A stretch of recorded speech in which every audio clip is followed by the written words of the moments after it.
సద్గురు సాయినాథ్ మహారాజ్కి జై. సాయి భక్తులందరికీ నమస్కారం అండి. అందరూ ఎలా ఉన్నారు ఫ్రెండ్స్? మన సాయినాథుని దయ వల్ల అందరూ సంతోషంగా ఉంటారు అని మనస్ఫూర్తిగా కోరుకుంటూ ఈ వీడియో స్టార్ట్ చేయబోతున్నానండి. ఇక ఈరోజు వీడియోలో మనం చూడబోయేది ఏంటంటే, తల్లి నిన్ను కాపాడటానికే వచ్చాను, తప్పకుండా నేను చెప్పేది ఒక 2 నిమిషాలు విను అని చెప్పి బాబా గారు ఒక మంచి సందేశం తీసుకొచ్చారండి. అది ఏంటి అని చెప్పి మన సాయినాథుని మాటల్లోనే విందామా? తల్లి, నీకు ఎవరూ లేరని దిగులు చెందకు, నీ కోసమే కదా నేను వచ్చాను. ఇప్పుడు కూడా నీకు కావాల్సింది ఇచ్చి నీకు మంచి చేయాలనే వచ్చాను బిడ్డ. ఒక దారికి నడక అనేలాగే ఒక ఆధారం నీకు నేను ఉండగా నువ్వు దిగులు పడని అవసరం లేదమ్మా. నీకైనా అన్నిటినీ, నీకు కావాల్సిన అన్నిటినీ తీర్చగలిగే శక్తి నేనున్నప్పుడు ఎందుకు నీకు దిగులు? అఖిలాండ కోటి బ్రహ్మాండ నాయకునిగా నేను ఉండగా ఎలాంటి భయము నీకు వద్దు బిడ్డ.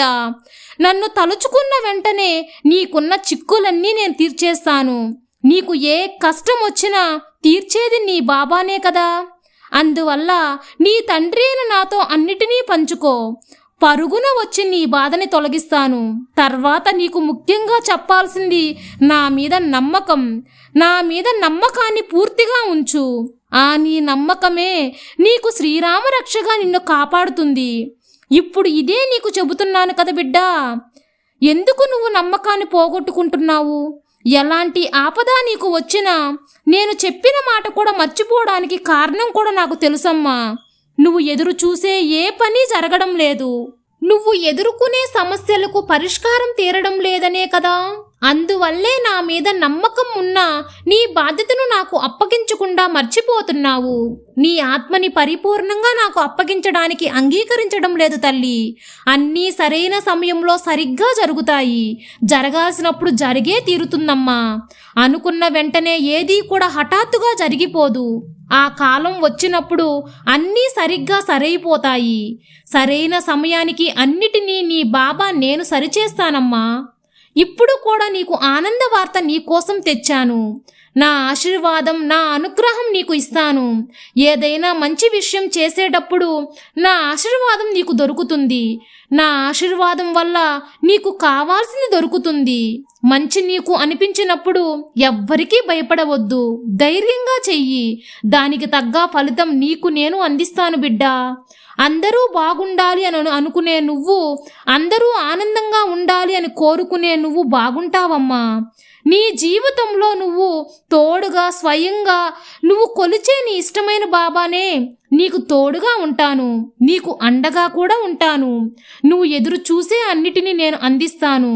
నీకు భవిష్యత్తులో కావాల్సిన అన్నీ నీకు అందుతాయి తల్లి. నువ్వు ఎదిగే దారి మాత్రమే చూడు. నువ్వు ఎలా ఎదగాలి, నీ భవిష్యత్తు ఎలా ఉంటుంది అని మాత్రమే ఆలోచించు. ఇతరుల గురించి ఆలోచించవద్దు.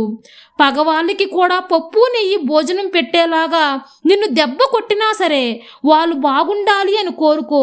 నువ్వు చెడిపోవాలి అని కోరుకునే వాళ్ళని కూడా నువ్వు మంచి కోరుకో.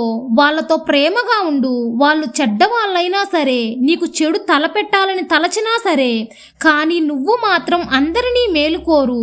అందరూ బాగుండాలి, కష్టపడకూడదు అని కోరుకో. నువ్వు కష్టపడుతుండేది చూసి ఓర్వలేక నీ కోసం నేను నీ బాబాని నీ దగ్గరికి వచ్చి ఇవన్నీ చెబుతున్నాను. కొద్ది కాలం నీకు డబ్బు కష్టం, మన కష్టం ఉందని కూడా నాకు తెలుసు తల్లి.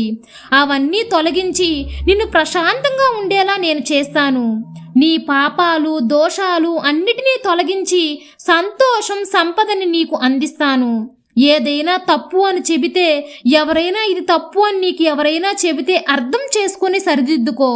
అంతేకాని వాళ్ళతో వితండవాదం వద్దు తల్లి. నువ్వు ఎలాంటి వానివి అని చెప్పి వాళ్ళతో నిరూపించుకోవాల్సిన అవసరం లేదు. జనం, మనుషులు అంటేనే నలుగురు 4 విధాలుగా ఉంటారు. నలుగురు వాళ్ళ మనస్తత్వం 4 విధాలుగా మారుతుంది. అలా నిన్ను ఎవరైనా విమర్శించినా ఎలాంటి కోపం వాళ్ళపైన తెచ్చుకోవద్దు. తల వంచుకొని నీ దారిన నువ్వు వెళ్ళిపో. ఆ పైన నీ వెంట నేను వస్తాను. నీ బాబా ఎప్పుడు నిన్ను చూసుకుంటూ ఉంటాను కాబట్టి నీకు నేను తోడుగా ఉంటాను. నీకు ఎలాంటి కష్టం లేకుండా నేను చూసుకుంటాను తల్లి. నీ బాబా నీకు తోడుగా ఉంటే నీకు ధైర్యంగా ఉంటుంది కదా.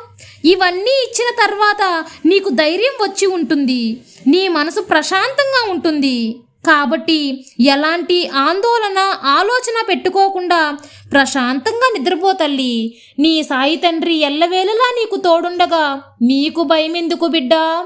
సర్వే జనా సుఖినో భవంతు. జై సాయిరాం.